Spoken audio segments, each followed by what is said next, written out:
The sound of champagne glasses clinking filled the banquet hall, but all I could hear was the pounding of my own heart. The wedding guests in Cleveland smiled, laughed, and offered their congratulations, as if this day was a celebration of love. I sat there in my white dress, my face frozen into a polite smile, but inside I felt like a bird trapped in a gilded cage. My hands trembled as I clutched the bouquet, and I kept reminding myself not to cry.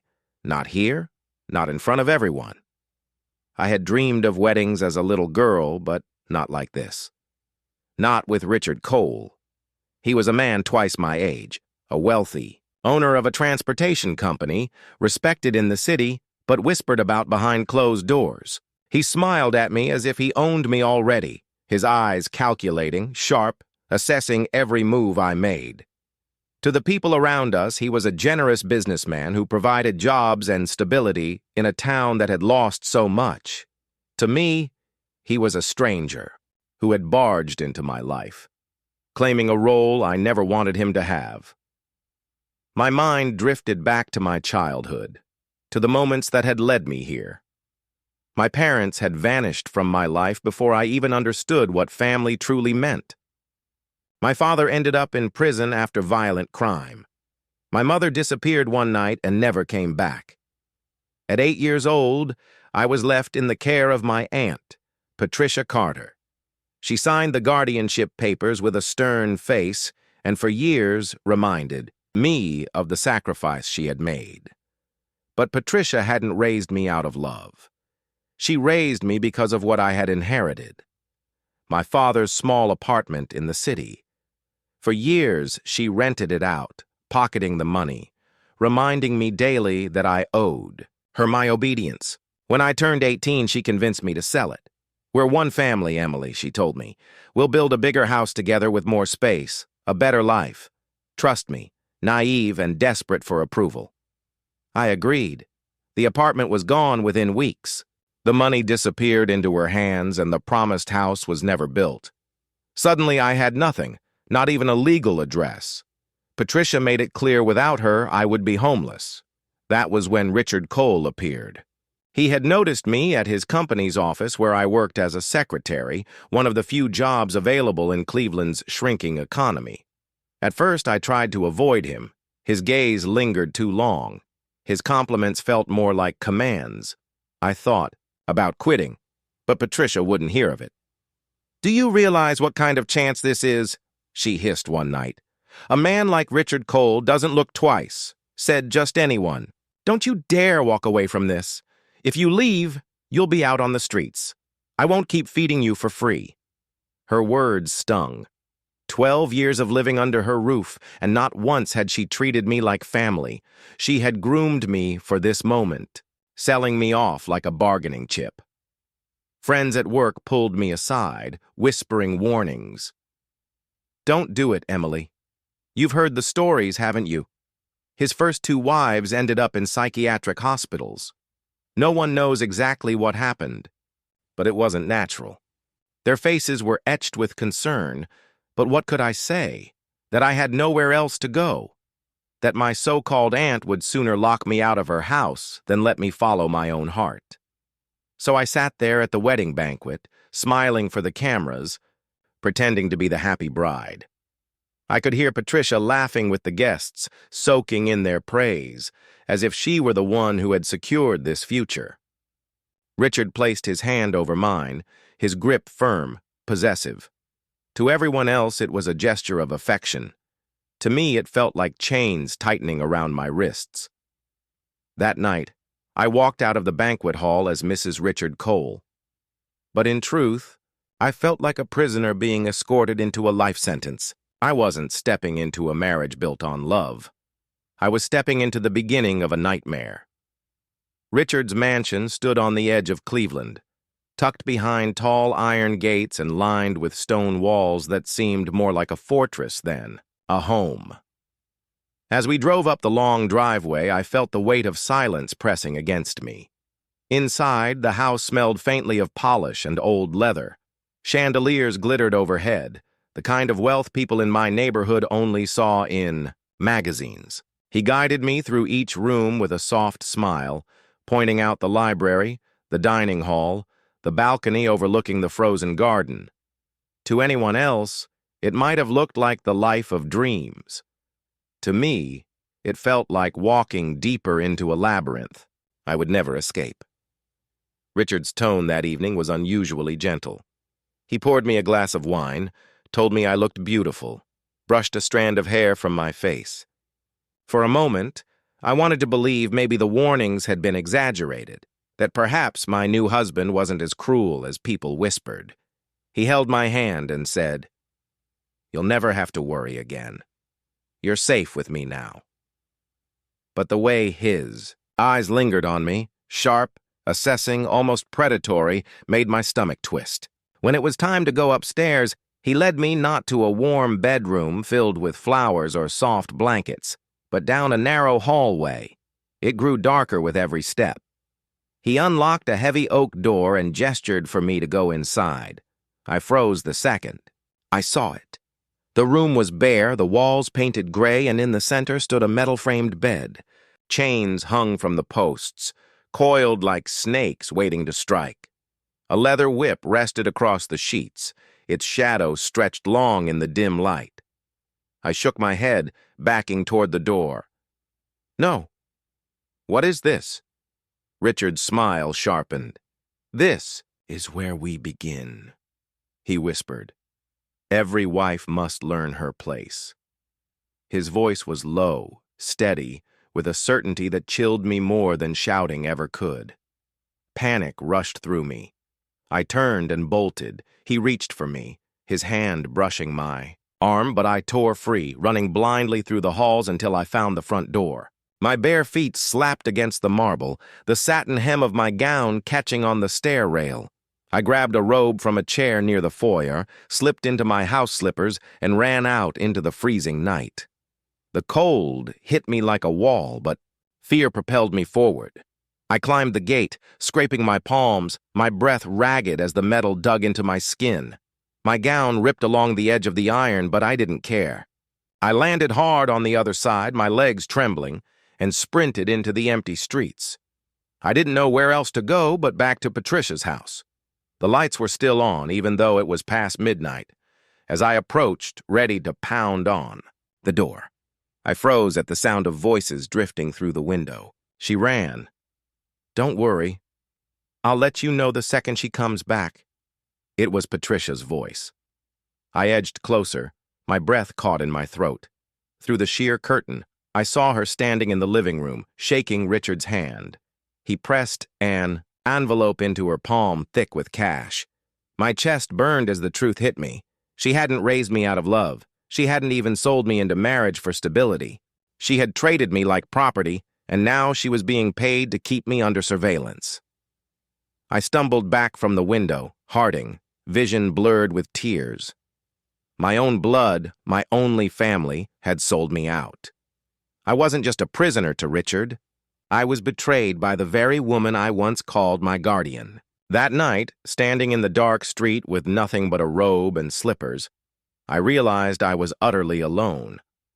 The streets of Cleveland were nearly empty at that hour, but the few people I passed stared as if I were some spectacle. My wedding gown was torn. The robe I had grabbed clung awkwardly to my shoulders, and my slippers slapped against the wet pavement with every hurried step. A group of men leaning against a bar doorway laughed as I stumbled by. "Hey, sweetheart, rough night." One of them jeered. Another whistled, his laughter chasing me down the block. My cheeks burned, but I kept moving. I couldn't let anyone stop me. I had no house to return to, no papers, no money. Patricia's betrayal left me without even the illusion of family.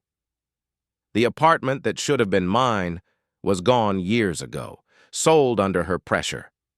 All I had was the thin fabric around my body and the gnawing fear that Richard's men would be searching for me before dawn. The city lights blurred through my tears as I made my way to the train station. I didn't think, I just ran. By the time I stepped onto the cracked pavement outside the terminal, my chest ached from the cold air.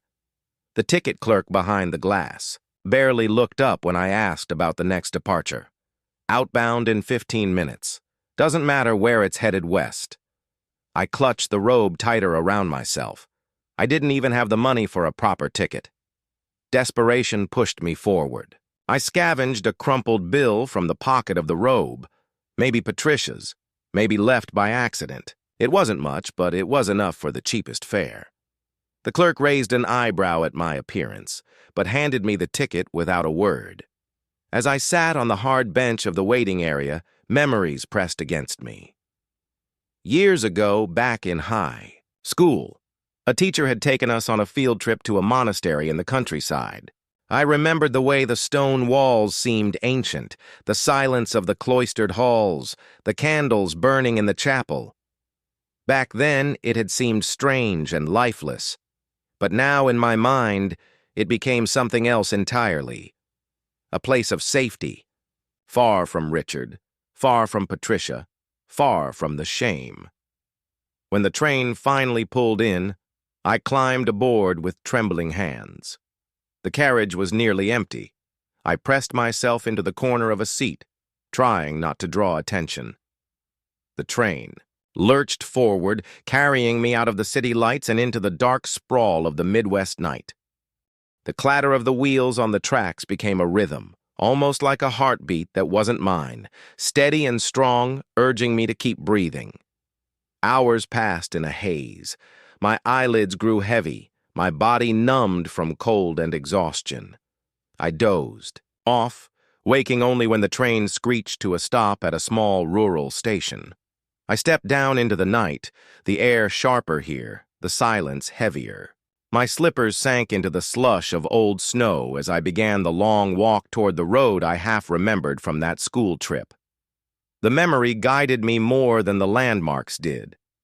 I followed the vague image of stone walls rising against the trees, of bells that once echoed across the valley.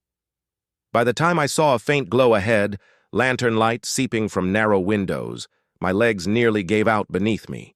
I staggered toward it, clutching the robe tighter, my breath clouding in the frozen air. The monastery gates stood open, welcoming in their stillness. And for the first time that night, I felt a flicker of hope. The iron gate creaked as I pushed. It opened, and the silence of the monastery wrapped around me like a heavy blanket. The stone walls loomed high against the night sky, weathered by decades of storms and seasons.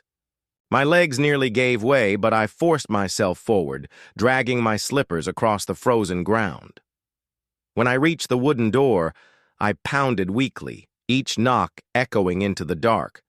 After a moment, the door opened and a woman in a gray habit appeared, her face lined with years, but not unkind. She studied me, my torn gown, the robe clutched tight, the desperation in my eyes. Without a word, she ushered me inside. Warmth from a small fire hit my skin, and I nearly sobbed in relief. Later I learned her name, Mother Agnes, the prioress of the monastery. She asked few questions that night. "You are safe here?" she said softly. "Rest now. We will speak tomorrow." I collapsed onto a cot in the corner of the guest quarters, and for the first time in hours, I slept without the sound of my heart hammering in fear. The days that followed blurred together in a rhythm I had never known before. At dawn, the bells rang and I rose with the sisters. I scrubbed the stone floors of the chapel, washed linens until my hands were raw, and helped in the garden despite the cold. My body ached, but the monotony numbed my thoughts.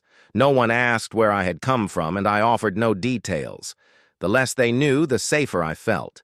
Meals were silent, eaten at long wooden tables beneath flickering candlelight.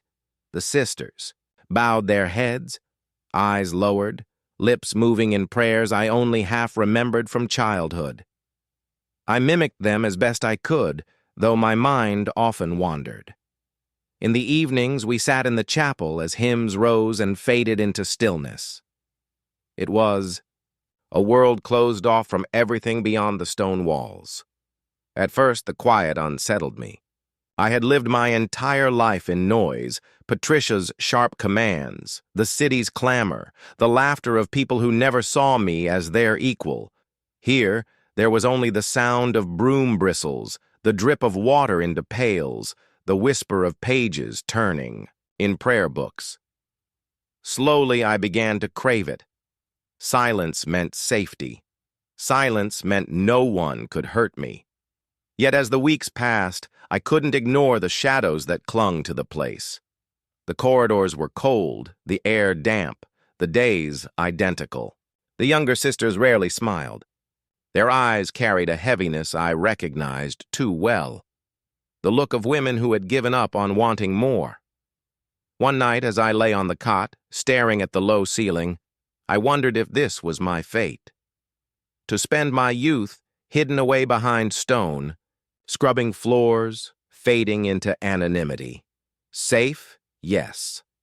Untouched by Richard's cruelty, shielded from Patricia's betrayal. But at what cost? I pressed my hands together in prayer, though I wasn't sure if I believed anymore. Maybe this is what's left. For me, I whispered into the darkness. Maybe it's better to bury myself here than to risk the world outside. The thought settled over me like the cold air, heavy and suffocating. For the first time, I began to imagine that my life, my real life, might already be over. The morning began like so many others. The bells rang at dawn, and I followed the sisters into the fields beyond the monastery walls. Mother Agnes asked me to accompany one of the older nuns to gather wild berries along the edge of the forest. I carried a wicker basket, my hands already aching from the chill in the air. The nun hummed softly as she walked ahead, her pace slow but steady. I tried to match her rhythm, but after a while my steps grew restless, and soon I fell behind. The forest was quiet, hushed, except for the crunch of snow beneath my slippers. My eyes drifted to a cluster of brambles heavy with berries. I knelt to pick them, losing sight of the nun as she disappeared further down the path. When I straightened, the air shifted. A branch snapped somewhere deeper in the trees. I turned quickly, my breath caught in my throat. From between the trunks stepped a man, thin, disheveled, his clothes torn, his face gaunt with exhaustion. His eyes locked on mine, wide and desperate. He raised his hand slowly as though to show he meant no harm. "Please," he rasped, his voice, raw, cracked with thirst. "Water! Anything!" Every instinct screamed at me to run, but my legs refused to move. I stared at him, frozen, clutching the basket to my chest. He must have seen the fear in my eyes because he lowered himself to his knees, his palms pressed against the snow. "I'm not here to hurt you," he said. "My name is Daniel Hayes. I escaped from prison." The word sent a shiver down my spine. My mind flashed with headlines about convicts, criminals, dangers lurking in the woods. I took a step back, ready to bolt. But then he lifted his face, and for a moment I saw something different. Not the menace I expected, but a raw human desperation. "I didn't do what they said," he continued, his voice breaking. "They framed me. Richard Cole, he set me up." The charges were smuggling. They weren't mine. He needed someone to take the fall, and I was convenient. The name hit me like a blow. Richard, even here, miles away from Cleveland, his shadow stretched long enough to find me. I swallowed hard, torn between fear and something else. Could this man be telling the truth? His hand shook as he tried to rise, but his body gave out, collapsing back into the snow. He looked so fragile, as though the forest itself might swallow him whole if no one intervened. Against my better judgment, I set the basket down and reached into the small flask I carried. I knelt beside him, holding it out with trembling hands. He drank greedily, water spilling down his chin, his eyes closing in relief. That evening I returned to the monastery, my heart heavy with conflict.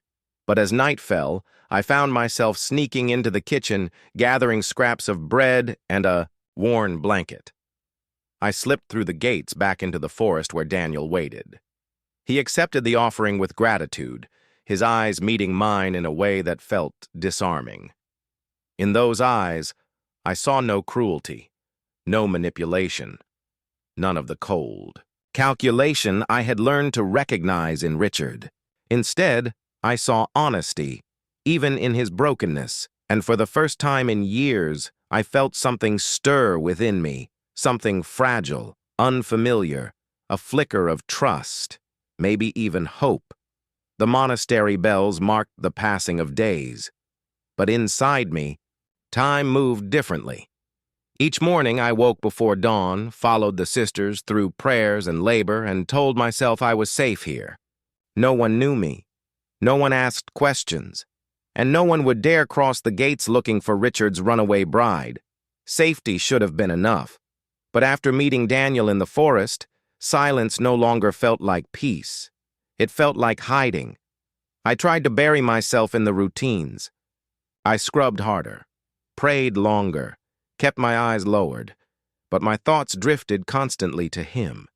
His hollow cheeks, the urgency in his voice when he swore Richard had framed him, the way his gratitude softened his exhaustion when I brought him food. Each evening I wrestled with myself.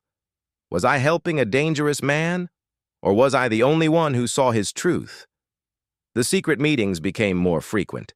I would slip away after Vespers, clutching a bundle of bread, sometimes fruit or an extra blanket. Daniel always waited where the trees grew thick, his body half hidden in shadow. At first he kept his distance, speaking little more than thanks. But gradually our conversation stretched. He told me about his life before prison, how he had worked. In logistics, how Richard Cole had been his superior, how he stumbled into the wrong deal at the wrong time. Richard needed a scapegoat, he said bitterly one night, his breath rising in the cold air. He had the money, the connections. I had nothing. I was easy to bury. The fury in his voice frightened me, but I understood it too well. I knew what it felt like to be buried by Richard's power, smothered until you could hardly breathe. Sometimes Daniel would pause, searching my face. You don't belong behind those walls, Emily. You're not meant to disappear into silence. You're stronger than you think. I shook my head. I don't have anywhere else to go. The monastery, it's the only place that took me in. It's not living, he pressed. It's hiding. You deserve better than chains or cloisters. We both do. His words echoed in me long after I returned to my cot. I lay awake, staring into the darkness, torn between fear and the flicker of something I hadn't dared feel in years. Possibility. Could I step beyond these walls and choose something for myself? Night after night I prayed, though my prayers were less like pleas to God and more like whispered conversations with myself. What do I want? I asked into the silence. Do I want safety, or do I want freedom? The questions circled endlessly until at last an answer began to take shape. One evening, Daniel took my hand. His fingers were rough, cold, but steady. We can fight for the truth, he said. I can't do it alone. But with you, maybe we have a chance.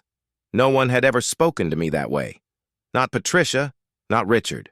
No one had ever seen me as someone who could choose, who could fight, who could matter. That night I didn't sleep. When dawn came, I rose with the sisters. But instead of walking to the chapel, I walked to the gates. My bundle was small. Bread, a scarf, nothing more. My heart pounded, but my steps didn't falter. Daniel was waiting in the forest, and when he saw me, his expression shifted from surprise to relief.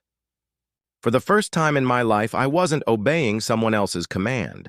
I wasn't running back into silence. I was stepping into the unknown, not because I was forced, but because I chose it. And that choice changed everything. Cleveland greeted us with gray skies and the smell of iron and smoke. The factories that still stood puffed weakly into the air, their shadows stretching over cracked streets and abandoned warehouses. Daniel walked with determination, though exhaustion tugged at every step. I followed him, clutching my coat tight, wondering if the city that had swallowed me once before would devour me again. We'll go to Victor Malone, Daniel said. He was like a brother to me once. If anyone can help, it's him. Victor's bar sat on a corner near the waterfront, its neon sign buzzing faintly in the afternoon haze. Inside, the place smelled of stale beer and grease, but warmth and noise filled the room. Men crowded around pool tables, laughter echoing, too loudly. When Victor saw Daniel, he froze for a heartbeat, then broke into a grin. "Danny Hayes!" he boomed, clapping him on the back. "Hell, I thought you were gone for good." His eyes flicked to me, sharp and assessing before softening into, "Charm, and who's this? The girl you risked all for?" I wanted to shrink under his gaze, but Daniel pulled me close. "Emily. She's with me." Victor offered us a room upstairs, food, clothes that didn't smell of prison or the monastery. For a while, I allowed myself to believe this was the safe harbor Daniel had promised. We shared stolen meals, brief laughter, and whispers of plans for the future. But shadows gathered quickly. Harold Grant, Victor's partner, was less welcoming. He watched me with a sly smile, asked questions Daniel always cut short. One evening, Harold cornered me in the hallway, his breath thick with whiskey. "You know who your husband was, don't you?" he asked. "Richard Cole. The man's got files, records, connections. You could be very useful to us." I pushed past him, unsettled, but the seed was planted. Soon Victor himself began hinting at the same thing. Over drinks with Daniel, he said, "Richard owes me. With the right information, we can bring him down, or at least profit from him. Emily's the key. She knows his world."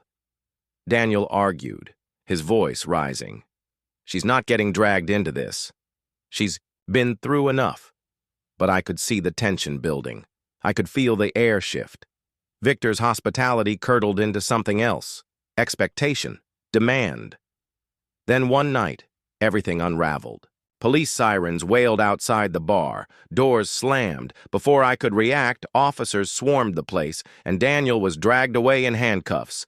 I screamed his name, fought to reach him, but Victor held me back with a firm grip on my arm. "Easy, now," he murmured, though his smile never touched his eyes. "He'll be fine. But if you want him out sooner rather than later, you're going to help us." My stomach dropped. "Help you how?" Harold appeared from the shadows, his tone slick. "Richard, Cole, his company, his secrets. You can get close in ways we never could. You bring us what we need, and maybe your boy walks free again." I felt the walls closing in. After everything, escaping Richard, fleeing Patricia, finding Daniel, I was right back in chains. Different faces, same prison. My chest tightened, as I realized Victor wasn't a friend, not anymore. He had waited just long enough to trap us both. That night, as I lay awake in the room above the bar, Daniel gone and the city pressing in outside, I felt despair crash over me like a wave. Betrayed again, cornered again, forced once more to play a part in someone else's game. Hope slipped through my fingers, leaving only the bitter taste of fear. The days after Daniel's arrest blurred together. I stayed in the cramped room above, Victor's bar, listening to the shuffle of footsteps in the hallway, the laughter of men downstairs, the clink of glasses. Each sound reminded me that I was trapped. Victor's promises of help had dissolved into threats, and Harold's eyes followed me like a shadow I couldn't escape. One afternoon, while I sat in the corner of the kitchen trying to eat a piece of bread, I could hardly swallow, a woman slid a plate in front of me. She was middle-aged with lines of weariness etched into her face, but her eyes were warm. "You need more than crumbs if you're going to survive here," she said quietly. Her name was Lindor. She worked as the cook, serving meals to men who never thanked her and barely noticed her presence. But she noticed me. Over the next few days, she found excuses to linger by my side, slipping me extra food, whispering gentle words when no one else was listening. She asked nothing about my past, only studied the heaviness in my eyes as if she understood it without explanation. One evening, when the kitchen finally quieted, she leaned across the counter. "I can tell you don't belong here," she murmured, "and I think you're in trouble deeper than you realize. But I know someone who can help." I wanted to laugh, bitter and hopeless. "No one can help me," I said. "Not anymore." She shook her head. "My son Ethan is a lawyer. He's young, but he's smart, and he still believes in justice. He won't look the other way." Her words sparked something I hadn't felt in weeks. Doubt in my despair. Could there really be someone willing to fight for us? The next day, Lindor arranged for me to meet him. Ethan Moore was nothing like the men who surrounded Victor. He carried himself with quiet confidence, his suit a little worn but neat, his handshake firm. His eyes met mine without judgment. "My mother told me enough to know you're in danger," he said. "Tell me about Daniel." For the first time, I recounted everything: the trap Richard had set, the false charges, the escape, and the betrayal that led us back here. Ethan listened without interruption, only nodding as I spoke, his jaw tightening when Richard's name surfaced.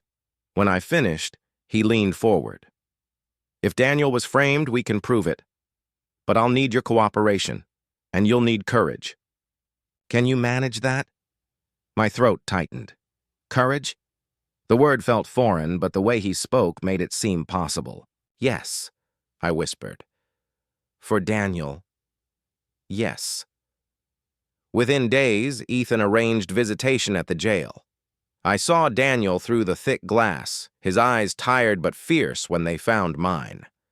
I pressed my hand against the cold barrier, wishing I could reach him. "We're not done," I said. "We're going to fight this." And for the first time since I had fled Richard's house in the dead of night, I believed it. Hope flickered, fragile but alive, a single flame refusing to be snuffed out. Ethan worked quickly, his determination sharper than anything I had seen in months. Together, we began searching for the women who had once stood where I had. Richard, Cole's wives. It wasn't easy. Some had vanished into silence, their families protecting them, ashamed or afraid. But we found two who were willing to speak. The first lived in a small assisted living facility on the outskirts of the city. Her hands trembled as she poured tea, her voice low, halting. "He destroyed me," she whispered, her eyes unfocused, as though still trapped in the past. "The things he did, the things he made me endure. They said I was crazy, but I wasn't. He wanted me out of the way."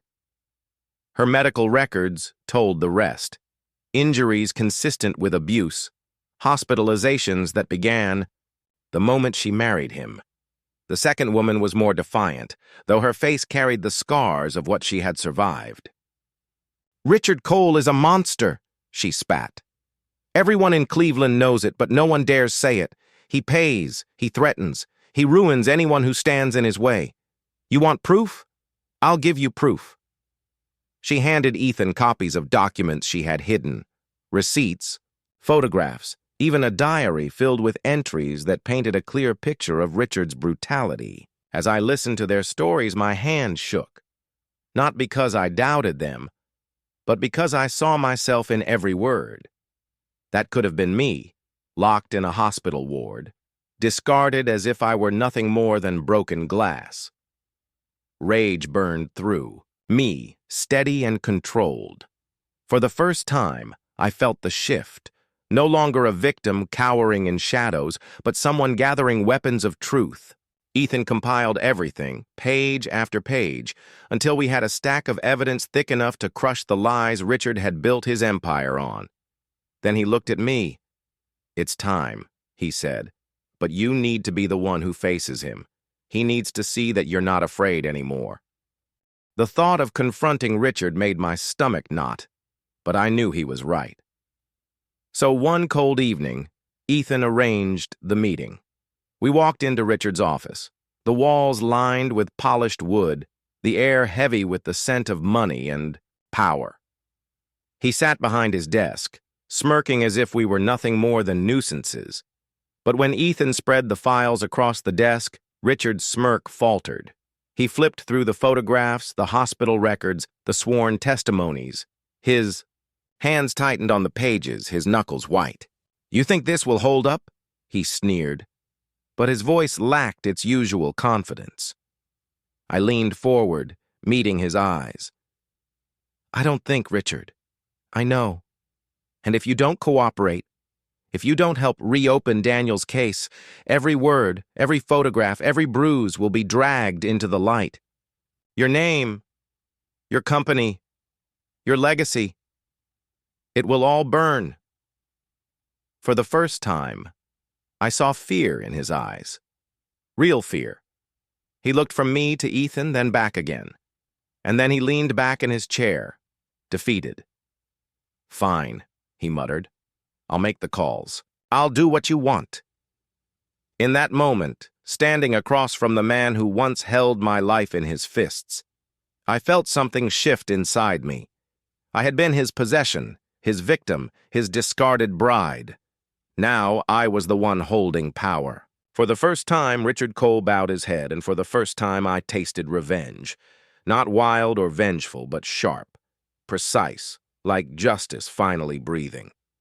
The weeks that followed felt like moving through a storm, but this time, I wasn't being carried away. I was steering. Ethan filed petitions, presented the evidence, and pressed every contact he had. One by one, the pieces of Richard's carefully built image began to crack.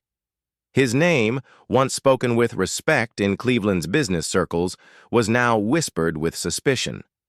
Articles appeared in the papers, rumors spread, and doors that had always opened for him began to close. At the same time, Daniel's case was finally reopened.